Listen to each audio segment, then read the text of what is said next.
Good morning and a warm welcome to the show, Emre. First of all, tell us how things are in Dubai right now. Things are normal. I think what you see on social media, you see very specific parts of the city. But when you look at the city overall, Saturday was the worst day. That was completely unexpected. It came as a surprise to everyone, even the political experts as well. But after that initial shock, I think the city got used to living with it. So to say, it's unfortunate. It's real, though. And city is very well prepared. It reminds me a little bit of COVID periods when everyone is staying at home. It is a bit more than that. You see that commerce is going on, businesses are open, people are still outside. There is no panic. You might have seen some photos of big traffic, people trying to leave the city. There is no such thing happening here. But schools are closed. Some businesses are telling employees to stay from home. But otherwise, broadly speaking, it's business as usual. But uncertainties and the unpleasant environment with some frequent blasts are, of course, making everyone a bit nervous. Interesting. But there have been attacks on Dubai. Fairmont, the Palm Hotel, was struck by a large explosion on Sunday. Did you notice when it happened? Yes, you know, what happens is that every hour, every 2 hours, you hear 2 or 3 big blasts. When you look at the sky, you see some clouds or some fumes formation. That is what you get. If you are very close to where the incidents are happening, these are happening in different parts of the city. Of course, you see the fires. Of course, it's very scary. And of course, it's very sad and real. But at the same time, for probably 90-95% of the population, these are very small areas. I know how scary they look, and I also know how real and how terrible these incidents are. We are all very nervous. Again, it comes as a big surprise. But in normal lives of many people here, you hear the blasts, but human nature is so interesting. I think I've never been in this kind of a situation before. I mean, no one thought this would happen. But after the second blast, after the second hour of what's happening, you get used to it. You just in a survival mode, and you look around, where can I save myself? How can I stay safe? And that's the mood of most residents at the moment. I understand that it must be really frightening. This, and are people talking about leaving? I mean, there's not that many airplanes going through the region right now. How are people talking about this? Yeah, people are talking about leaving or talking about different options. I had some friends, actually I have some Swedish friends as well, as you might expect. Some of them even crossed the border to Oman, trying to book the next available flight. Some friends, including Swedish and regional friends here as well, went to other Emirates because it looks for the time being that it is Dubai and Abu Dhabi under attack. So some of them went to other Emirates. But most of the residents and most of the people that I know are staying and trying to make sure they are not out, they are with the families and they are trying to stay safe. The best we can do at this point in time is to find the best spot we think it is. We never know, of course, this kind of thing. Stay out of windows and wait for developments to happen. And we see if it's easing or if it's escalating.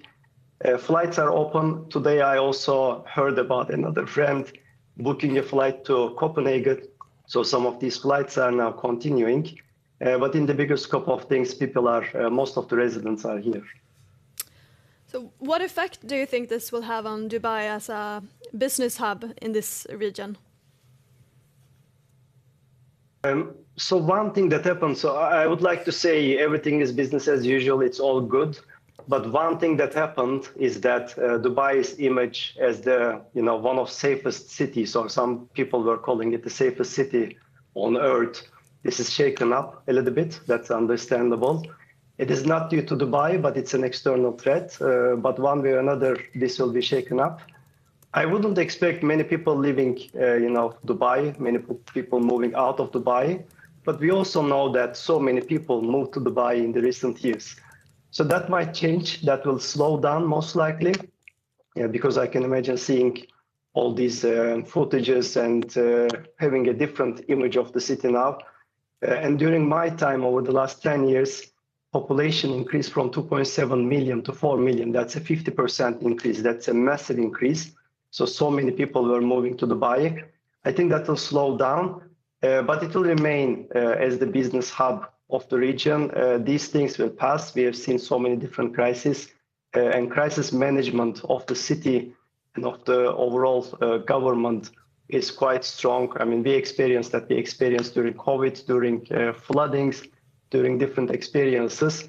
It is happening, so people have confidence, but I think some things will be a bit longer lasting than others. Yeah, speaking about that, if we're thinking ahead a bit, what do you think will happen, and what are your, so to say, expectations of this going forward? It's difficult to say. I can come up with 10 different scenarios, and we end up talking about those scenarios for another 1 hour. But one idea is the biggest fear is if it will be escalation, because so far we have seen 171 missiles sent by Iran. I think 689 drones and 6 or 8 cruise missiles. So that these are big numbers, and these numbers can easily grow if these attacks are continuing. So an escalation from this point on will be the worst news. But you can also have some positive news. You can have a quick conclusion of that. The regime change discussions, these are a little bit different, because Iran is not the same as some other states. Let's say in Libya you had Gaddafi, in Iraq you had Saddam. You have one man in different parts of the world. In Venezuela this was the same. But in Iran, the current establishment is more institutionalized, so to say. It's a different ball game, let me put it that way. So we are seeing that as well. It's not about the leader. It's a different ball game. It's a much bigger country than many others. So this could as well drag on for many, many weeks. This is what Trump was saying as well. And I think the expectation, the base case, is that this will drag on for many weeks, with the hope that it doesn't escalate from here, because as it continues this way, I think that's manageable. But if it's an extended period with escalation, then we are talking about different scenarios. So lastly, how do you interpret the reactions on local stock markets? It's better than expected, I would say. There are a few things to keep in mind. We can't take all these markets together as one basket case. Saudi Arabia, the largest market, for instance, was down by, I think, 2.2, 2.4% on Sunday when it was open. But yesterday it was up 0.1, and today it's up 0.5% so far. Because there's the oil balancing act. It's a little bit further away from tensions geographically compared to the UAE. And again, you have the oil offsetting the stock market movements, and the stock market was one of the worst last year, so it's coming from a low base. Whereas in the UAE, the market which is not yet opened, the impact will be bigger. You have more banks, you have more tourism stocks, real estate stocks, and these stocks were up by 20-25% year to date.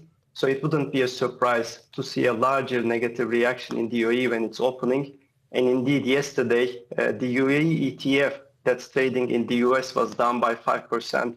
So I think when the UAE starts trading tomorrow, we might see a similar market reaction, which is significantly larger than the rest of the peers in the region.